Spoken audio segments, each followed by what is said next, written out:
But you see, what bothers me a little about this account, and incidentally it seems to confirm from the inside many of the people's fears, worst fears, about the way in which American policy is conducted. For example, you say that all sorts of things were done in the field, for example, plotting to overthrow the Syrian government and others, without the State Department being very fully informed about what you were up to. The State Department didn't want to be informed in that particular instance. If it had been informed, it would have told us not to do it. And therefore you didn't inform it? The State Department practically asked not to be informed in this case. We did inform the State Department, and as you've read the book, you know this case where simply it was hinted to us that we had best shut up about what was happening in the country, and if Husni Za'im, the case in point, you are talking about the Syrian case, when we overthrew the Syrian government. If Husni Za'im wanted to have a coup, and if his intention was to get rid of the corrupt government and establish a democratic government, we should leave him alone and stay out of it. And that was the State Department policy, but in fact, you very largely organized, directed, I mean you personally, but you're among the team who did it, organized and directed this coup. Exactly. Yes. And then when Secretary Dulles was in office, you say that he was taking the high road, but the working levels at the State Department and the Pentagon were well advanced down the low road. That is a totally different policy.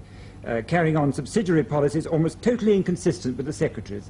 Do you think that's a useful way of conducting a foreign policy? Keith, I'm not going to make a moral judgment about this. You're asking me the way things are done, and that's what my book is about. My book is not about complaining. My book is not a great outcry about how things are done wrong or right with the American government. I'm simply describing the way things are done. Yes. It is true. Now let me finish.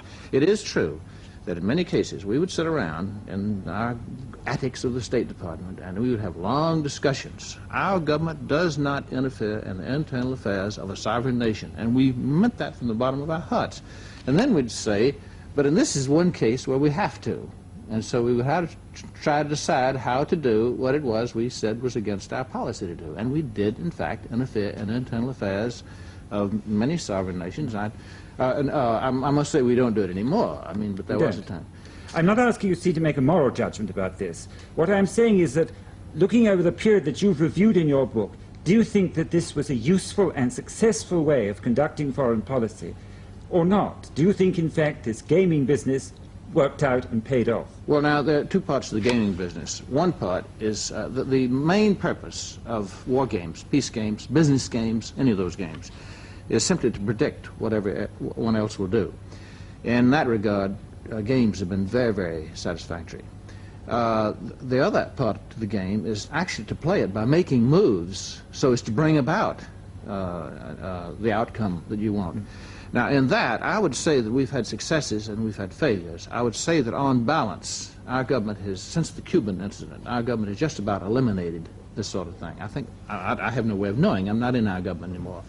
But my feeling is that this is just about, it's decided that on balance this is a bad thing to do, and it's better to let a country stew in its own juice. If it has a corrupt leader, let them have it. It's their tough luck. If the people in the country don't have what it takes to get rid of a corrupt leader, the hell with them. Let them keep him. And so this means really that this whole experiment, which in many ways you describe, is a phase of policy in America which in your view is over because it didn't pay off. Yes, I would say so. Thank you, Mr. Copeland.